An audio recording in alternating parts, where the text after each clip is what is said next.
Merci Ludovic, merci d'être là avec nous aujourd'hui. Donc, on vient de voir le docteur Tessèdre, qui est spécialiste et référent papillomavirus et cancer du col de l'utérus pour Orange Care. Et donc, vous allez nous partager votre histoire.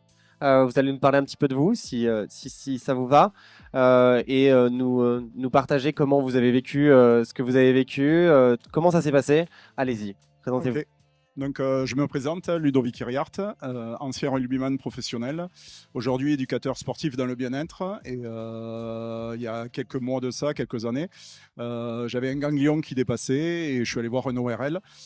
Dans un premier temps, pas alarmant du tout, on m'a dit de prendre des antibiotiques, que ça allait partir. Et finalement, j'ai attendu 6 mois de plus. Je suis allé voir un autre ORL qui, lui, a été alarmant, de suite. Pas très humain, qui m'a parlé sans me parler directement, en fait, en parlant à son dictaphone, il a parlé de cancer lourd. Donc on prend une grande claque dans la gueule, si je peux me permettre. Et voilà. Et en fait, en passant les examens, il s'avérait que c'était bien ça, que c'était un cancer ORL dû au papillomavirus. Donc, ils m'ont opéré pour m'enlever toute la chaîne ganglionnaire ainsi que les amygdales.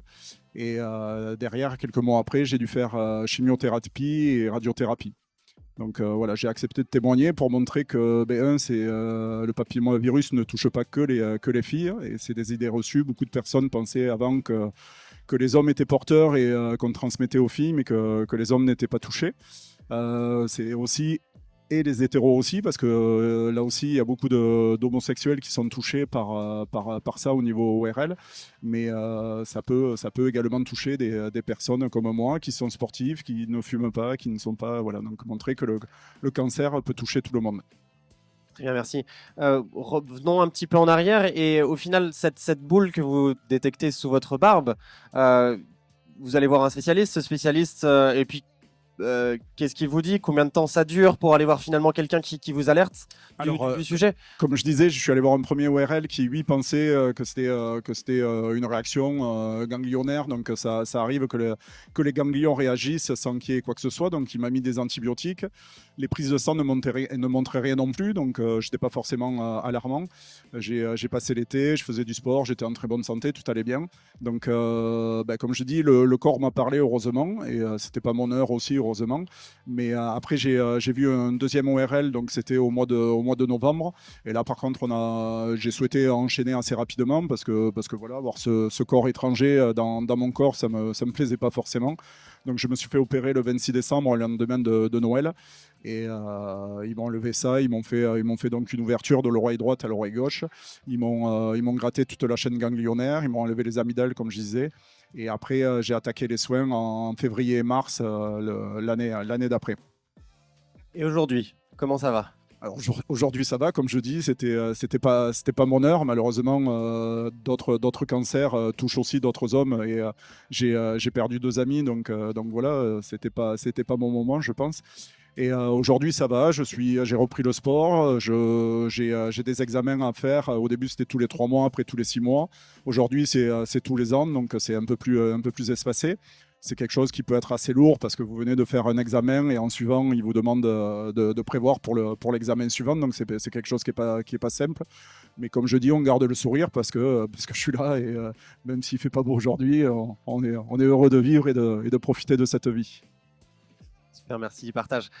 Comme pour Magali Lartigot tout à l'heure, avez-vous trouvé une passion dans laquelle vous vous investissez ou vous essayez de porter une voix, vous êtes rentré dans une association Alors, non, j'ai pas adhéré dans une association, mais je suis éducateur sportif dans une association, donc j'en parle régulièrement autour de moi. J'interviens également pour l'ASEPT, pour faire des ateliers pour des seniors.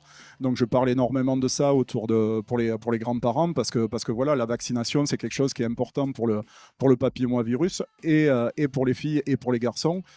Pour montrer également que voilà, enfin, chacun est libre de penser ce qu'il veut par rapport à la vaccination, quelle qu'elle soit, pas que pour le papillomavirus, mais en tout cas à réfléchir et de voir que ça touche et les filles et ça touche également les garçons et tout type d'orientation sexuelle, quoi. C'est pas des cas spécifiques, donc voilà. Et on peut être sportif, on peut être en très bonne santé au départ, et quand ça nous tombe dessus, Voilà. Il y a quelque chose aussi sur Bayonne, en fait, à l'hôpital, il y a un centre spécifique qui explique justement toutes ces choses au niveau des maladies sexuellement transmissibles. Et ils sont très intéressants. J'étais la semaine dernière pour me documenter, pour comprendre un petit peu mieux ce qui m'était arrivé.